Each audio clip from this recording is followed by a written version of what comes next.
What's up? Hello mga kaigsunan ko Tati Cristo, mayong adlaw diha kanimo.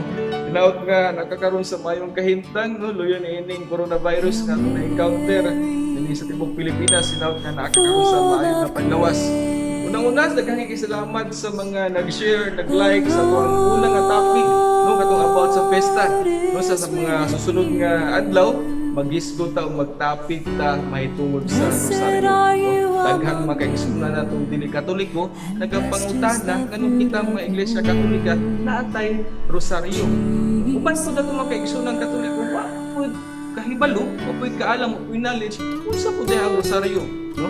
Muna atong mag-isgutan base kung ba kuno sa sunod nga adlaw ato nang pagabansay-bansayon lubanan sa ato ang pruweba nga biblical proof basa litra por litra sa Biblia nga hinaot nga na mapadayon sa pagpaminaw. Bago pa kanina akong channel, ato ang i-share o ato ang i-subscribe para ato mga kaigsunan nga Katoliko mas madungagan o mas mahigpit pa ang ilang pagbilin sila diya sa Iglesia Katolika.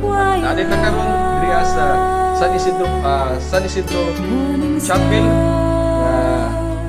diya sa ibanan sa kuha ng pagkalin minister.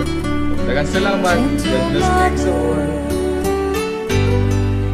Peaceful dawn, teach us wisdom.